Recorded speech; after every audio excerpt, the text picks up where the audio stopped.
Well, good afternoon. I'd like to welcome everyone to viewing this presentation. My name's Tom McFadden. I'm one of the physical therapists at Wheeling Hospital, and I practice primarily in the Center for Dizziness and Balance. My specialty areas are working in geriatric physical therapy and also vestibular rehabilitation, which is the treatment of individuals with dizziness and balance disorders. Going to focus on dizziness and balance problems, and it's a very, very common problem. About 7 to 8% of all people that visit their primary care physician have a dizziness problem, or it's a problem related to a fall. And it's the third most common reason why someone would visit their primary care physician, if it's not a follow-up for a chronic problem.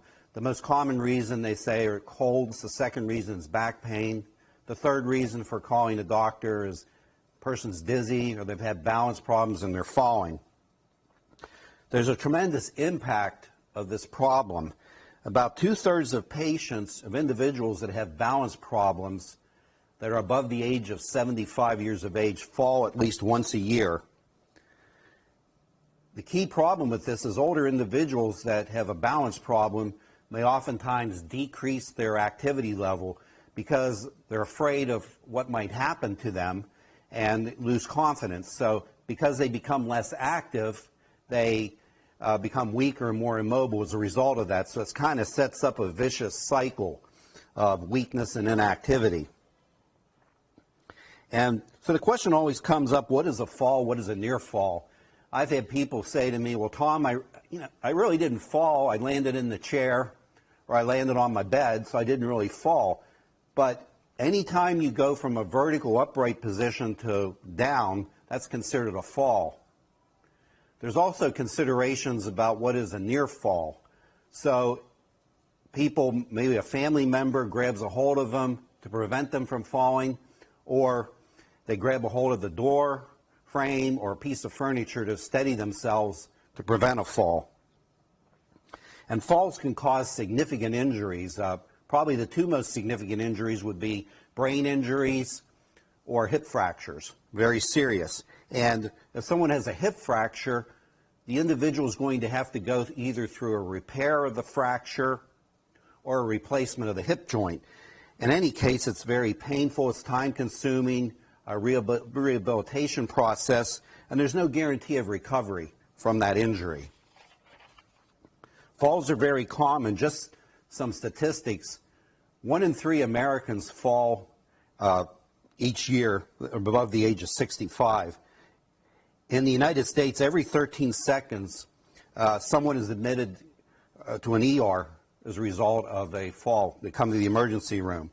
Every 20 minutes, someone dies as a result of a fall. And in 2015, the total cost of falling was astronomical. When they talk about total cost, they're looking at a person comes into the emergency room, they have x-rays, they have a scan, physician visits, medications, hospitalization, maybe going to a rehab center, having physical therapy and home health. On all of these services, it adds up to about $35 billion a year, so it's a tremendous cost. So falls are very common and falls are very costly. People fall for various reasons. An individual can have weakness, cardiac problems, blood pressure changes, a condition they call orthostatic hypotension, where a person has a drop in blood pressure if they stand up very quickly. That can be a major issue. So this is why I advise my patients to get up slowly, especially if it's in the middle of the night, not to get up quickly and get on their feet because of a possible drop in blood pressure and the person is still like half asleep. So it's important to take time to allow blood pressure to come up. Other reasons for falls can be environmental hazards, such as clutter on the floor, extension cords. A big one is throw rugs. Throw rugs are a major tripping hazard, so I ask my patients to get rid of the throw rugs. Risk factors for falls I'm going to go through here quickly. Muscle weakness, a history of falls. mainly if a person's fallen before, they're more likely to fall again. Balance problems, walking or gait problems as we call it. Improper use of assistive devices. What I mean by that, somebody using a walker or a cane and they're not using it correctly.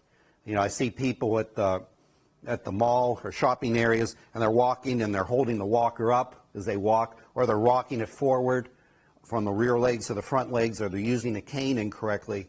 So the incorrect use of an assistive device can be a tripping hazard and a fall hazard. Vision problems. As we get older, we have changes in our vision. Perhaps we don't judge distances quite as well.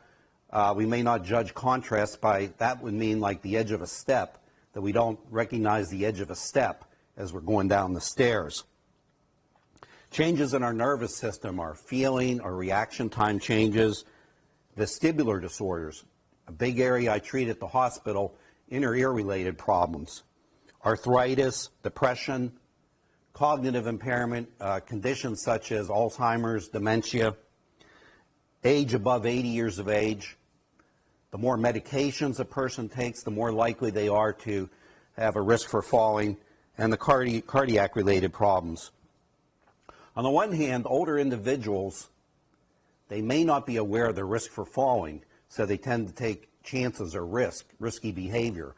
The other side of that coin is that someone may be afraid of reporting a condition to their physician for fear that some action might be taken or they might be recommended for testing and so forth. Three main aspects I want to talk about. One is the normal age-related changes that we all go through.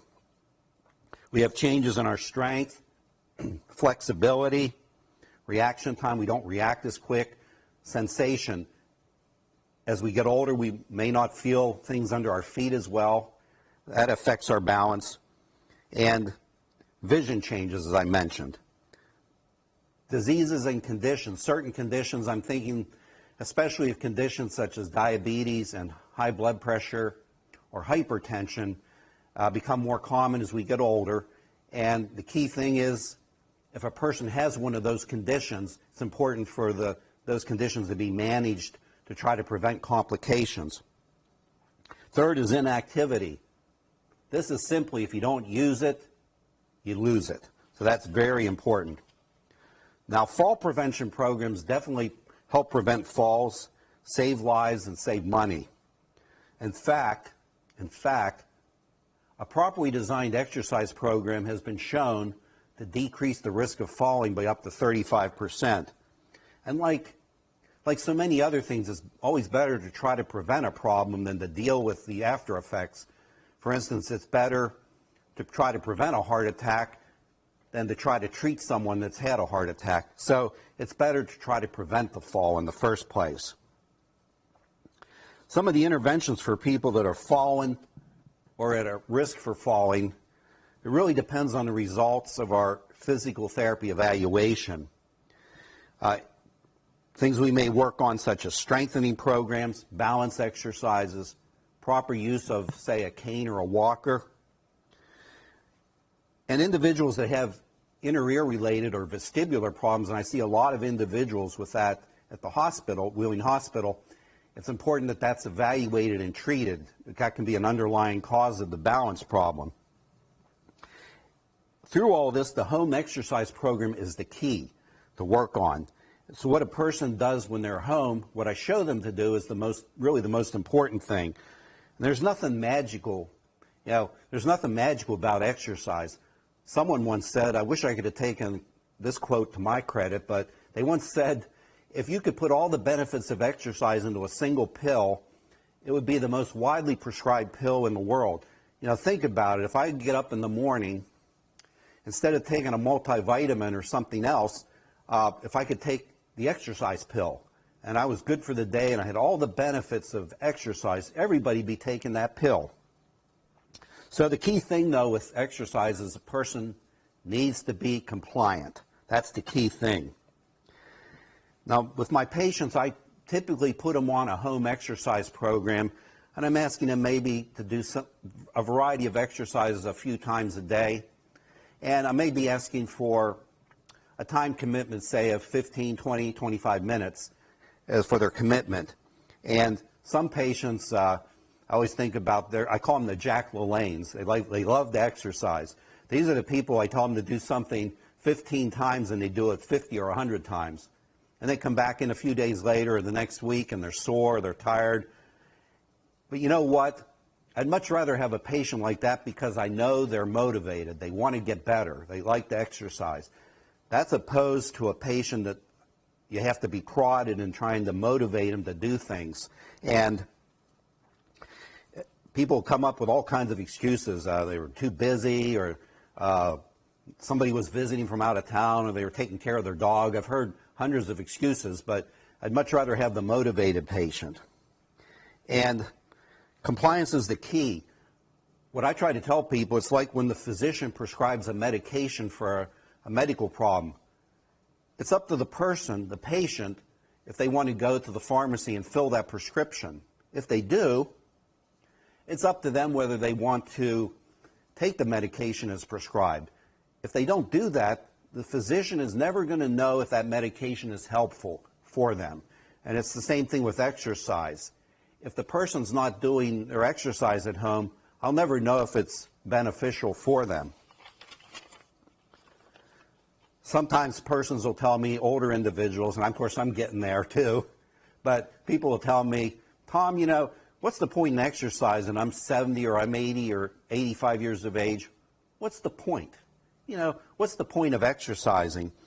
And I always quote them the study. It was done by a researcher by the name of Fiatroni. And Fiatroni had the question of whether an older person could benefit from exercise like a 20-year-old. So Fiatroni took 80 to 90-year-old individuals who are frail and weak and put them on a weightlifting program, a rather intense weightlifting program.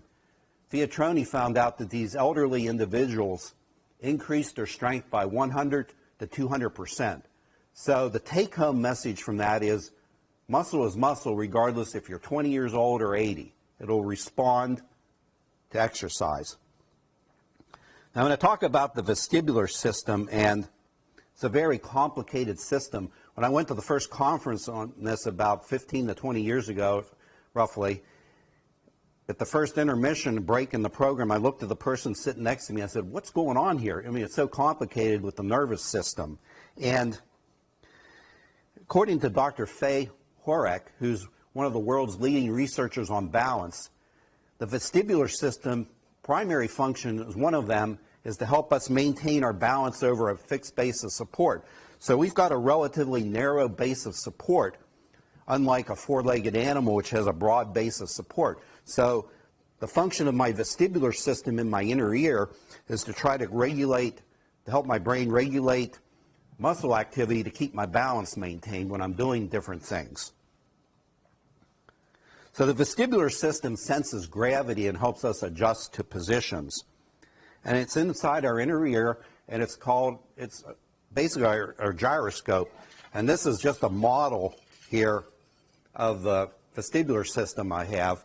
And it shows, this was modeled after a CT scan, a CAT scan that they did. And one part here, this is the part of the inner ear that we hear with, and these are the sensors, the various parts of the inner ear that detect motion in different directions. And that's what our brain, part of what our brain uses to help us keep our balance. So it's very, very important.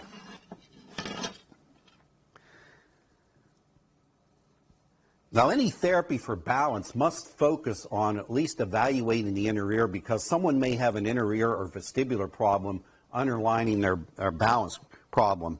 One patient we had at the hospital I ended up treating for balance and vestibular disorders had fallen and had fractured their hip. He had fractured his hip, and he had it repaired. He had therapy. This was in another hospital. He had therapy, and then he went to a rehab center, and then he went home with home health, and he fell again. What was found out was he had a significant inner ear problem that was affecting his balance and causing him to lose his balance and fall. The three main systems we use for balance, number one is we see where we're at. It's our vision. We see where we're at. Number two is somatosensation. That's just a a fancy name for feeling things. And our feet feel the ground underneath us. Our ankle joints help us feel how we're moving. So that information is being sent to our brain. And then lastly, our inner ear, our vestibular system, sending signals constantly, night and day, to our brain to help us know what position we're in. Now the problem occurs, one problem can occur if one or more of these systems is affected. So say somebody has neuropathy and they can't feel with their feet very well, and suddenly they're in the dark or they close their eye in the shower, suddenly their balance can be really challenged. Or they're walking on gravel or uneven surfaces. All these things can challenge balance. There's also problems that occur when systems, the three systems, don't provide the same information. I'm sure some of these happen to you, but the first one is astronauts. Nearly all astronauts, when they go into space, get sick and vomit. The reason they think for that is because in their spacecraft, the astronauts look like they're upside down. But their inner ear, since there's not gravity, their inner ear doesn't sense up or down. So there's that conflict for a while until the brain readjusts. Secondly, some people, if they are reading, for instance, in the car, what that means to them is that their eyes tell them that they're not moving, but their inner ear senses that the car is moving. So that creates a little bit of what they call a mismatch in information going to the brain. And I'm sure this has happened to everybody. It's happened to me. You're pulled up when a red light, stopped at the red light, and a car pulls up next to you. And then the car next to you starts to drift forward. And you sense, or at least you feel, that your car is going backwards, so you ram on the brake pedal even harder. You haven't moved, but you feel like you have. So it's that false sense of movement. Vertigo and dizziness can be very specific for individuals for specific situations. You might not know looking at me. You might think I'm crazy, but I go skydiving. And I've gone skydiving 4 times now. Now, I can jump out of an airplane at 10 to 12,000 feet and flip through the air and be falling at over 100 miles an hour. I don't get dizzy. I feel fine. But let me go to the beach and stand in the surf, and I watch the water roll up the beach and come back down over the seashells. Visually, that triggers vertigo with me. So different things make people dizzy. So dizziness is a false sense of movement, and it can definitely affect balance. It's like getting off a ride at Kennywood or Cedar Point. You get off the ride is stopped, but your head still feels like it's moving, and the ground looks like it can be moving. So it can throw your balance off. So when we treat a person with balance and perhaps at fall risk, we have to look at, number 1, strengthening, number 2, improving balance, and if there's an inner ear problem, treating that as well. Now, sometimes physicians may order specific scans, such as an MRI or a CT scan, CAT scan, and it may not identify a specific problem, but yet the person still has balance problems. So in that event, it's sometimes very hard to pinpoint the exact reason why somebody is losing their balance. So we still address physical therapy to help them with their balance. And some common vestibular disorders or inner ear disorders I wanted to mention. I'm sure many of you might have heard people talk about problems with the crystals in their ears. They call this positional vertigo. Very, very common. And it's caused by displaced crystals in the inner ear. Can definitely affect balance. And to treat that, we do various types of repositioning maneuvers, moving the head and the body to reposition the crystals. And it's very effective treatment. Secondly is vestibular weakness or neuritis. Our inner ears, as I said, is sending signals to our brain all the time. It should be the same signal.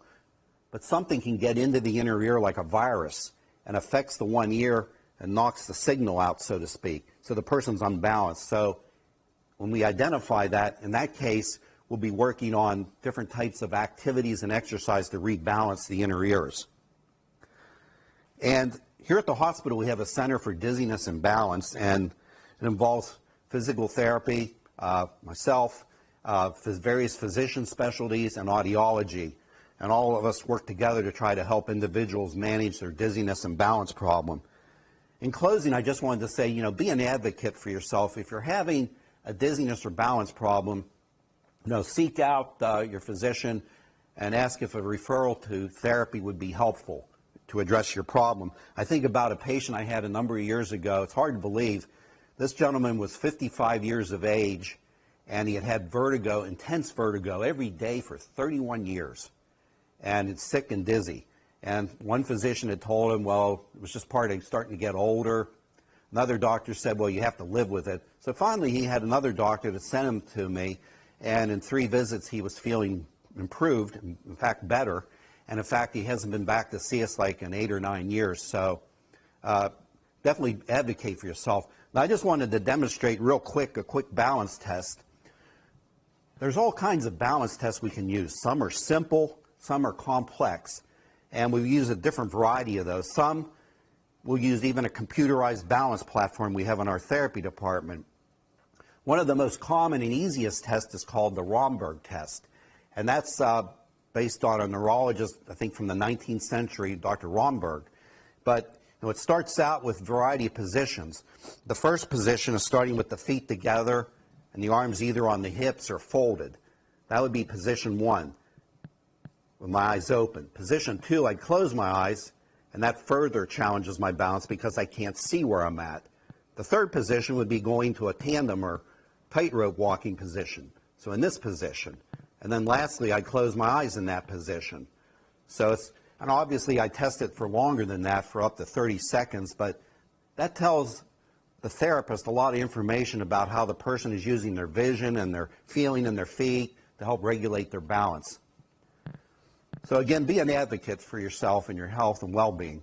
I want to thank everybody for listening to this program. If you have questions, please feel free to call our physical therapy department at Wheeling Hospital. That's 304-243-3307. Thank you.